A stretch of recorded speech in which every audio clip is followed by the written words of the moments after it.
Now we will see basics of 3.1, that means the chapter 3 circle. Now see, these are called as congruent circles because the radii of these two circles are congruent, same. If the radius of this circle is 3 cm, it is also 3 cm. Therefore, they are called as congruent circles. Now, these circles are called concentric circles because these two circles have same center but different radii. Smaller circle have this radius and for bigger one this radius. That means if the two circles have same center but different radii, they are called as concentric circles. Now these are the intersecting circles. These two circles intersect each other at point A and B. Now this theorem we have learned in 9th standard, but we use it to solve the problems in 3.1. Therefore, we will now see again it. A perpendicular drawn from center to a chord bisect the chord.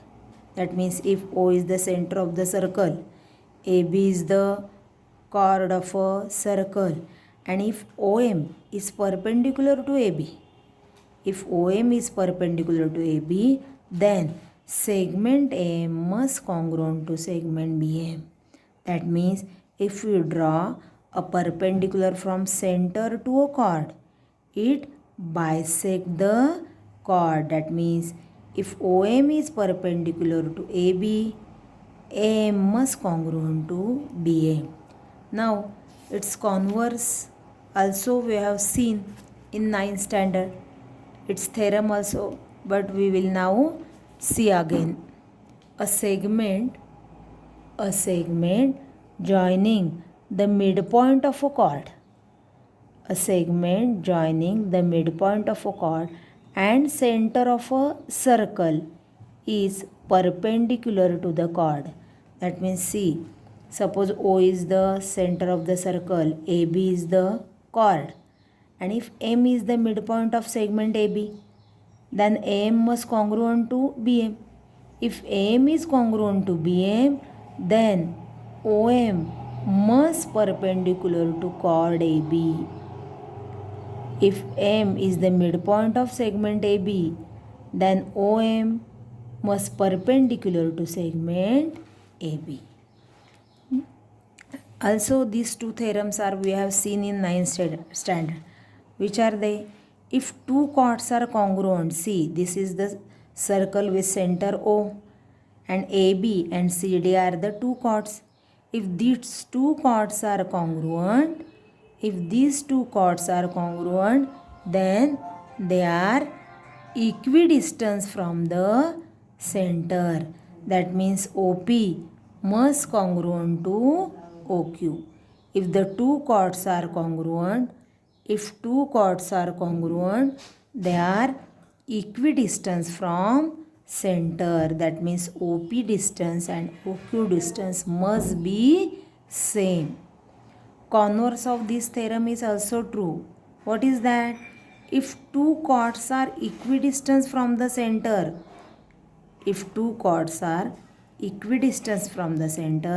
then that chords are also congruent. That means suppose O is the center of the circle, PQ and RS as the two chords. Also OA is congruent to OB.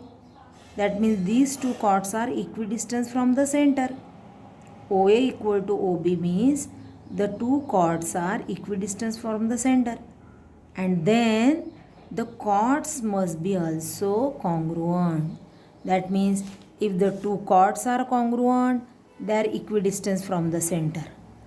Conversely, if the two chords are equidistant from the center, that two chords must be congruent. Now see, through one point, how many circles can pass? See, suppose this is the point. How many circles we can draw through this point? So this is the one circle, this is the another, this one is the third one, and that means infinitely many circles. Infinitely many circles can draw through one point. Through one point, infinitely many circle can pass. Now suppose there are two distinct points. See how many circles can pass through these 2 points. See, from these 2 points we can draw this one circle. Also we can draw this one circle. Also we can draw this one circles. That means through distinct 2 points also infinite circles can pass. Now suppose there are 3 collinear points. See, A, B, C are 3 non-collinear points. Suppose A, B, C are 3 non-collinear points. How many circles can draw through these 3 non-collinear points? See, for 3 non-collinear points, we can draw only one circle. Through 3 non-collinear points, only one circle can pass. And suppose the points are collinear. How many circles can pass? No circle can pass if the points are collinear. Through these 3 points, we cannot draw any circle. Now, see here, suppose this is the circle with center O and this is the line L. Now see, to circle and line L, there is only one point common, which is point P. To the given circle and line L, there is only one point common P. Therefore, line L is called tangent of the circle. If to the given circle and line there is one and only one point common, then that line is called as the tangent of the circle. And that point P, this is called as point of contact. What is tangent?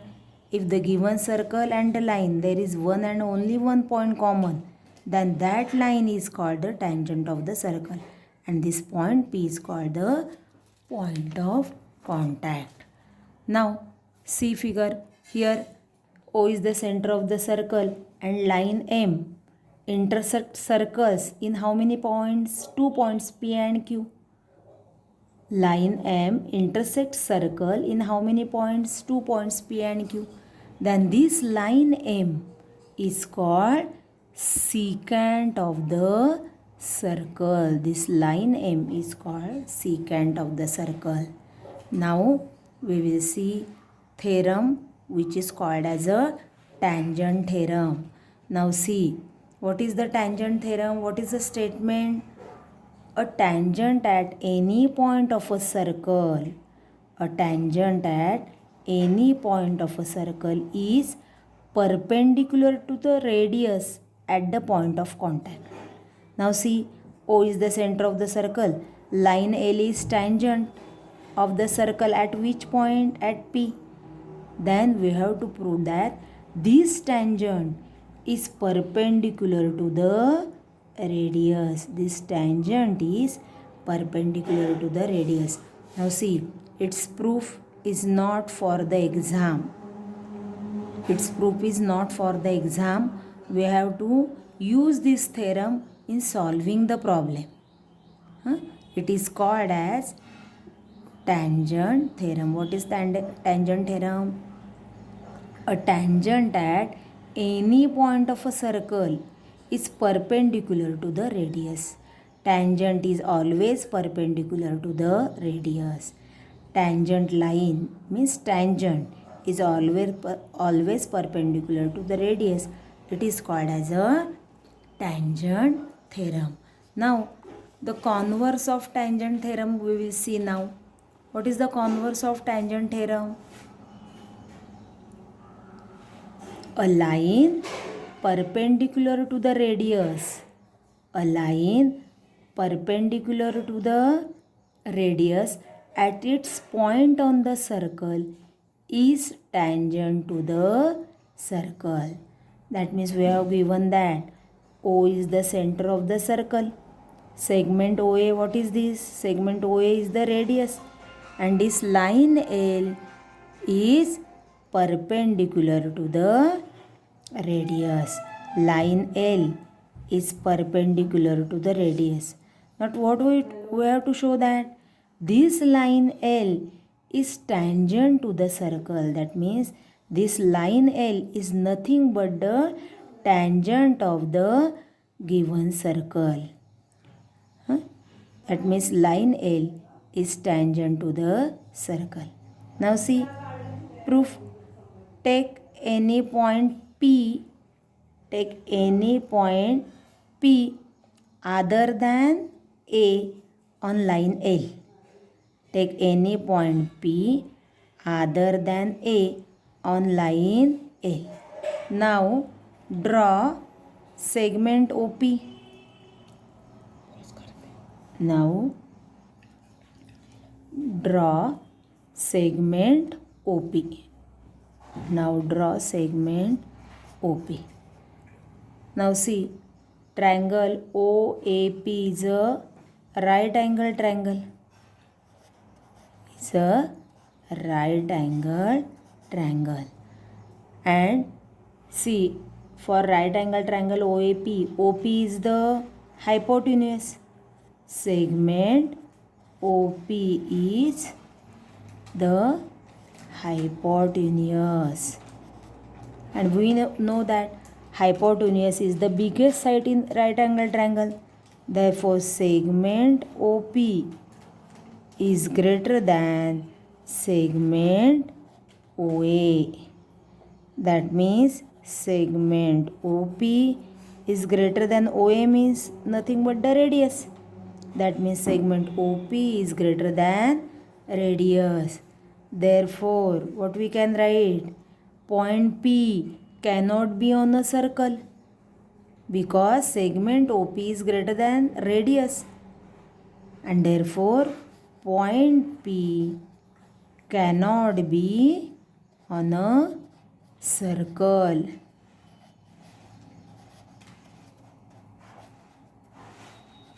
Therefore, point A is the only point which is common to O and line L. Therefore, point A is only one point common to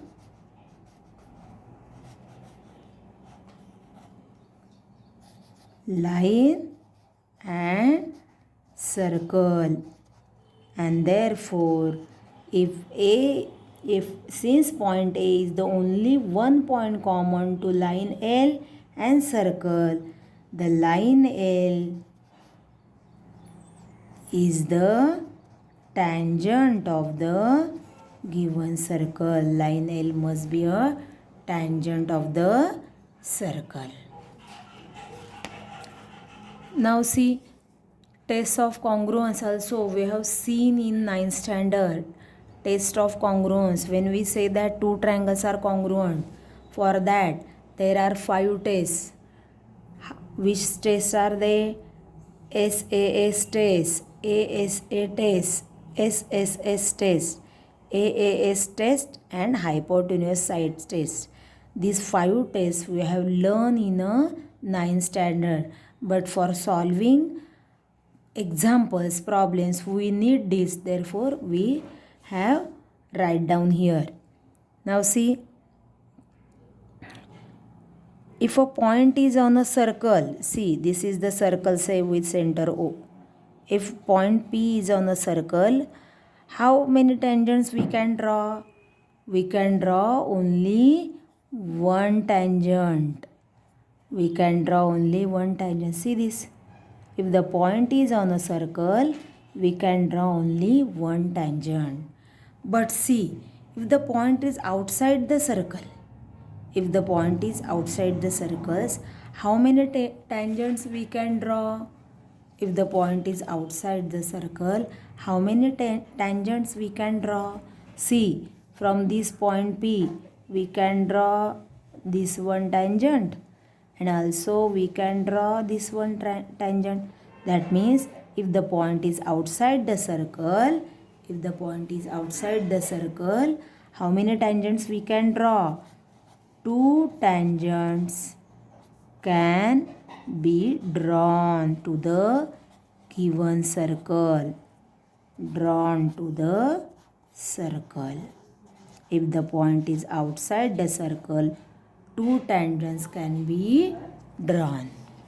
Now see, last very important theorem which is called as a tangent segment theorem. Now we will see the tangent segment theorem. What is that? See, tangent segments drawn from an external point to a circle are congruent. Tangent segments drawn from an external point to a circle are congruent. See, suppose this is the circle with center O and P is the point outside the circle. Segment PA and segment PB are the tangent segments drawn from which point? Drawn from point P. What we have to prove that? These tangent segments are congruent. That means we have to prove that segment PA is congruent to segment PB. What we have to prove that? Tangent segments drawn from an external point to a circle are congruent. That means what is the given?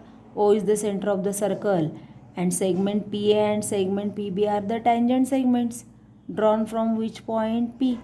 We have to prove that these tangent segments are congruent. Means segment PA is congruent to segment PB. Now what we have to do? Construction. Draw segment OP. Join OP. We will join OA, segment OA, and also join OB. Join segment OP, OA and OB. Now proof. Segment OA is perpendicular to AP. Why? It is a tangent segment and tangent is perpendicular to the radius. Segment OB is perpendicular to segment BP. Again which theorem? Tangent is perpendicular to the radius. This is called as a tangent theorem. We have seen this. This is called as tangent theorem. Tangent is always perpendicular to the radius. Tangent is always perpendicular to the radius. Therefore, this is a right angle triangle. Also, this is a right angle triangle. Therefore, in right angle triangle OAP and in triangle OBP and triangle OBP, what we can write? Segment OA is congruent to segment OB. Why? OA and OB are the radii of the same circle. Therefore, they are congruent. Also, segment OP is congruent to segment OP because it is a common side, and therefore triangle OAP is congruent to OBP. By which test? By hypotenuse side test. Because these two are right angle triangles, hypotenuse is congruent and also sides are congruent. Therefore, these two triangles are congruent by hypotenuse side test, and therefore segment PA is congruent to segment PE. Why? Corresponding sides of congruent triangles.